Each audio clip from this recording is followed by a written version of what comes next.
The fluorescent lights hummed overhead as Sarah methodically disassembled the M4 carbine, her movements precise and practiced despite the mundane nature of her assigned task. Around her, the weapons cleaning bay buzzed with the casual chatter of Marines finishing their daily maintenance routine.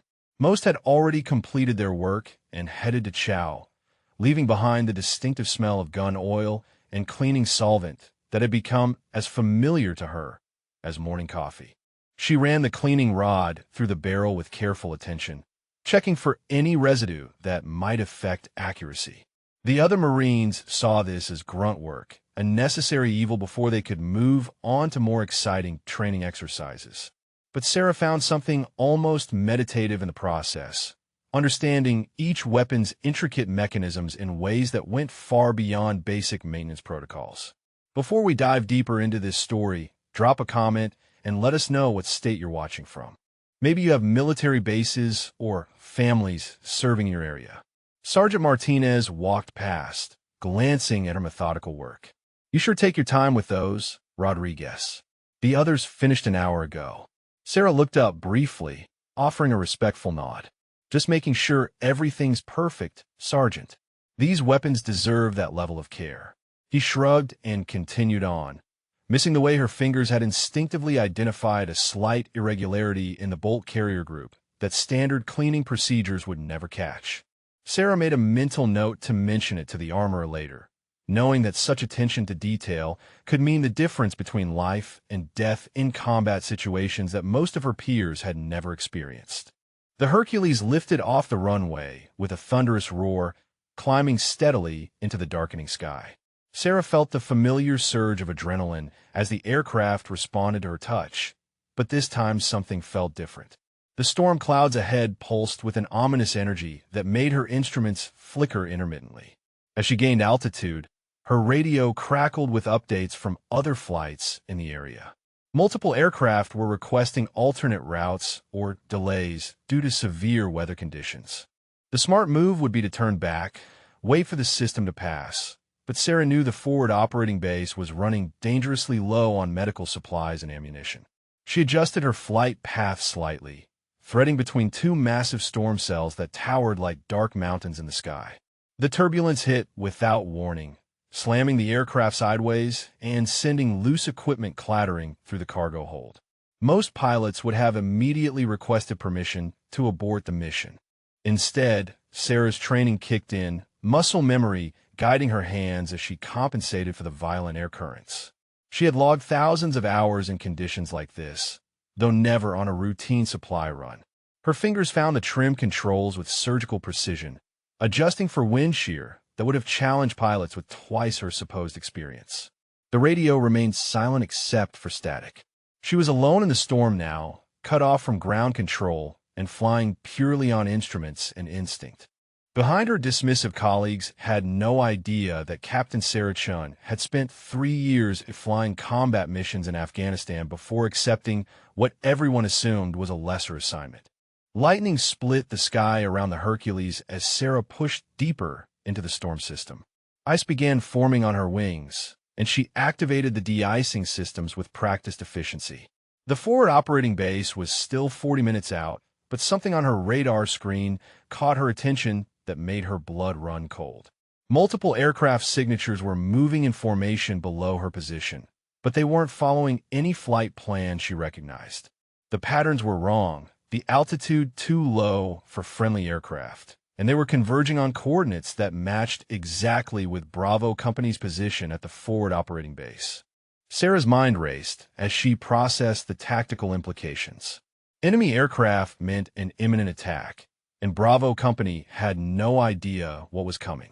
Their communications were likely jammed, standard procedure for this type of assault. She was the only one who could see the full picture from her elevated position above the storm clouds. Her training from her previous assignment kicked into high gear. 3 years of combat flying had taught her to read enemy patterns, to anticipate their strategies. These aircraft were positioned for a coordinated strike, probably timed to coincide with the storm for maximum concealment. She reached for her emergency frequency radio, knowing that breaking radio silence would reveal her position to hostile forces. But 42 soldiers on the ground were about to face an attack they couldn't see coming. Sarah's finger hovered over the transmission button as she calculated distances, timing, and her limited options. The supply mission had just become something far more dangerous. Sarah keyed the emergency frequency, her voice cutting through the static with military precision. Bravo Base, this is Falcon 7 on emergency frequency. Multiple hostile aircraft approaching your position from the northeast. Estimate 6 minutes to contact. Take immediate defensive positions. The response came back fragmented through the storm interference.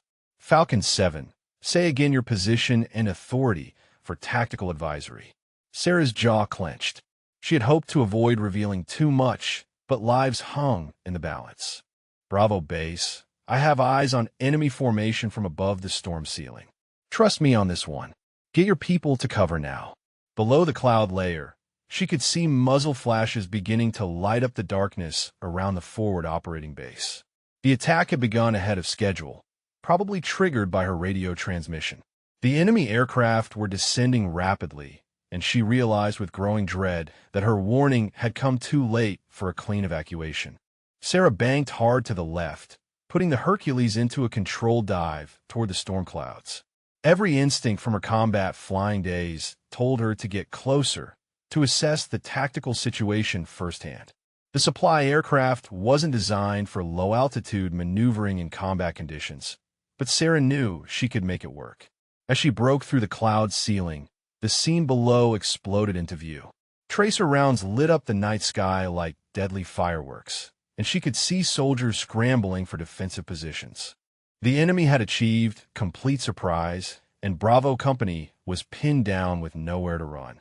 Sarah dropped the Hercules to 2,000 feet, well below the recommended altitude for the mountainous terrain, but exactly where she needed to be to assess the battlefield.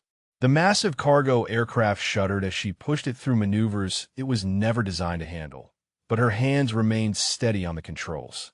Through the rain-streaked windscreen, she could see the tactical situation developing with crystal clarity. 3 enemy aircraft were strafing the perimeter of Bravo Base, while a 4th provided overwatch from higher altitude. The soldiers below were trapped in a classic pincer movement, caught between the aerial assault and what appeared to be ground forces advancing from the tree line. Her cargo hold was filled with medical supplies, ammunition, and emergency equipment, but Sarah's mind was already calculating a different use for her aircraft. The Hercules might be a lumbering transport, but in the right hands it could become something else entirely. She keyed her radio again, this time switching to Bravo Company's tactical frequency. Bravo 6, this is Falcon 7. I can see your entire situation from up here.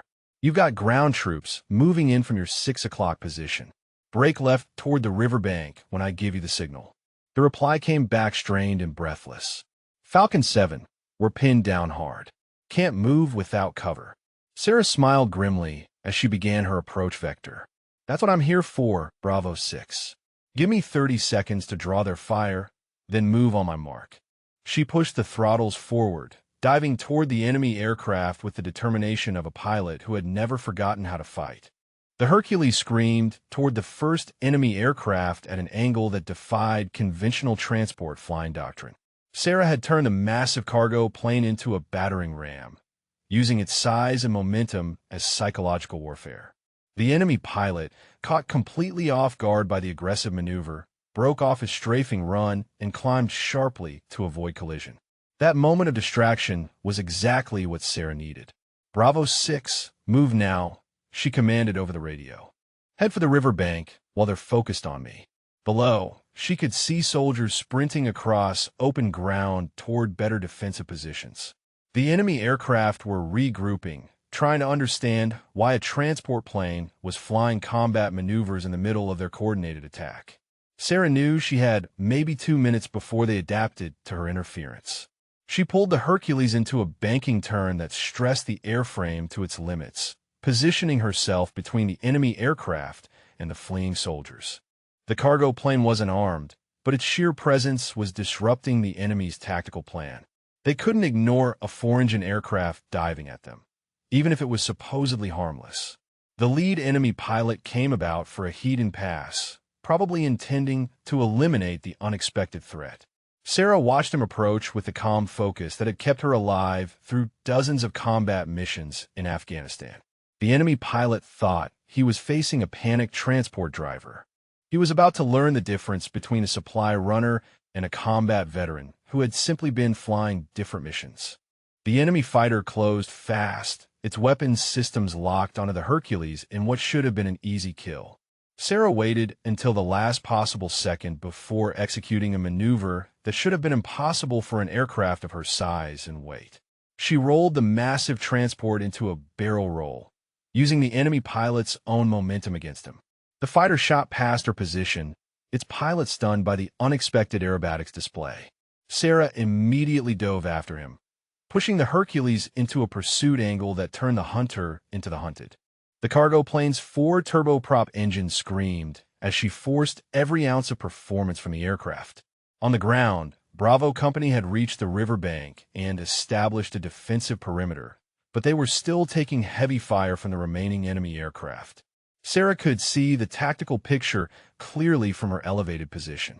The enemy had made a critical mistake by committing all their air assets to the initial assault without keeping reserves. She keyed the radio to Bravo 6. I count 3 more hostiles in your area. Give me a bearing on your heaviest contact, and I'll see what I can do about drawing them off. The reply came back immediately. Falcon 7. Whatever you're doing up there, keep doing it. Enemy ground forces are pulling back to support their air assets. You've got them confused as hell. Sarah smiled as she lined up on the next target. 3 years of combat flying in some of the most dangerous airspace in the world had taught her that confusion was often more valuable than firepower. Sarah's radio suddenly crackled with a new voice, one that carried the unmistakable authority of high command. Falcon 7, this is Overwatch 6. We're monitoring your frequency. Identify yourself and explain your tactical authority in this engagement. Without hesitation, Sarah reached into her flight suit and pulled out a small metal badge that she hadn't worn openly in 6 months. The insignia gleamed dully in the cockpit lighting as she keyed her response. Overwatch 6, this is Captain Sarah Chun, call sign Ghost Rider. Authentication code Tango 77 Alpha. I have tactical command authority under Special Operations Protocol 9. The silence that followed stretched for several seconds before Overwatch 6 came back on the frequency. His tone completely changed. Ghost Rider, this is Colonel Martinez. Your reputation precedes you. What's your assessment of the situation?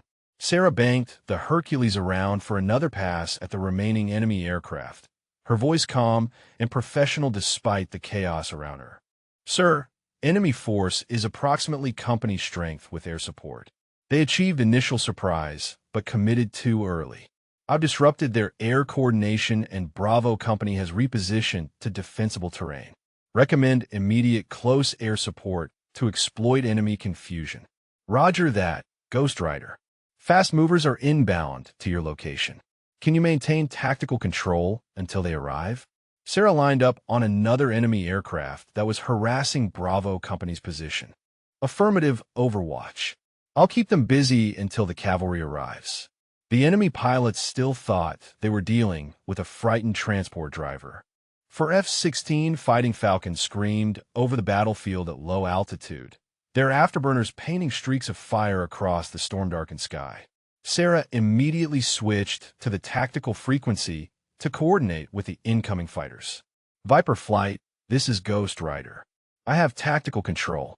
Enemy aircraft are scattered and demoralized. Recommend you engage targets of opportunity while I maintain Overwatch. The lead fighter pilot's voice crackled back with professional respect. Roger, Ghost Rider. We have you on scope. Impressive work with that Hercules. Never seen a transport plane run combat air patrol before.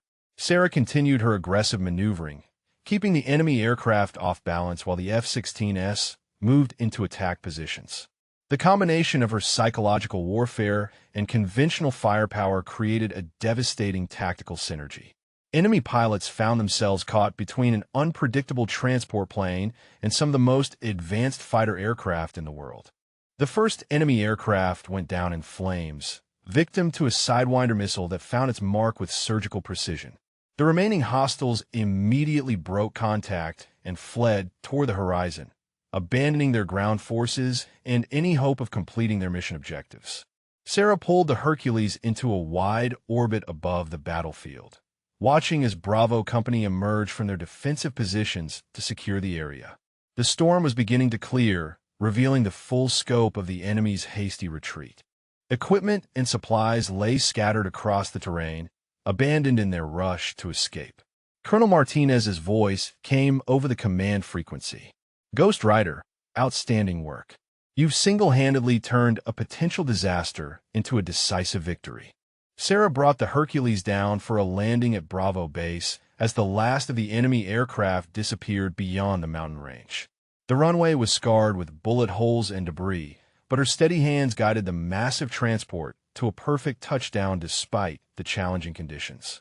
As she taxied toward the main compound, she could see soldiers emerging from their positions, many of them staring in amazement at the aircraft that had just saved their lives. The cargo bay doors opened to reveal the medical supplies and ammunition that Bravo Company desperately needed, but Sarah knew that wasn't why they were gathering around her aircraft. Word had already spread through the ranks about the Ghost Rider, the legendary pilot who had appeared out of nowhere to turn certain defeat into victory. Captain Torres, Bravo Company's commanding officer, approached as Sarah climbed down from the cockpit.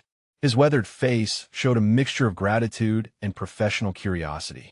"Captain Chun, I don't know what to say. My intelligence reports said you were just a supply pilot. They failed to mention you were also a miracle worker." Sarah smiled as she pulled off her flight helmet, her hair catching the light of the clearing storm. "Sometimes the best disguise is the one people give you themselves, Captain. I've been flying these supply runs for 6 months, and not once did anyone ask about my previous assignment." The gathered soldiers began to understand the magnitude of what they had witnessed. The quiet pilot they had barely noticed during previous supply drops had revealed herself to be one of the most skilled combat aviators in the military, hidden in plain sight. 3 hours later, Sarah stood in the operations tent as Colonel Martinez pinned a distinguished flying cross to her uniform. The entire command staff had gathered to witness the ceremony, including Thompson and the other pilots who had dismissed her abilities just that morning. Their expressions ranged from amazement to embarrassment as they realized they had been working alongside a legend. Colonel Martinez addressed the assembled group, his voice carrying across the tent with military precision. "Ladies and gentlemen, today you witnessed something extraordinary. Captain Chun didn't just complete a supply mission under impossible conditions. She identified an enemy threat, coordinated a successful defense, and turned certain defeat into decisive victory using nothing but skill, courage, and a transport aircraft." Thompson stepped forward, his earlier arrogance replaced by genuine respect. "Captain Chun, I owe you an apology. We all do. I had no idea we were working with a Ghost Rider. Your reputation in Afghanistan is legendary." Sarah accepted the recognition with quiet dignity, but her eyes sparkled with satisfaction. The truth was, she had chosen the supply missions deliberately. After 3 years of constant combat operations, she had wanted something peaceful, something that would let her serve without the weight of life and death decisions. But when those decisions found her anyway, she had been ready. If this story moved you, share your thoughts about your favorite moment or character, or tell us about someone you know who showed hidden strength under pressure. That evening, as Sarah prepared for her flight back to base, she knew that tomorrow would bring new challenges and new opportunities to serve in ways that others might never expect.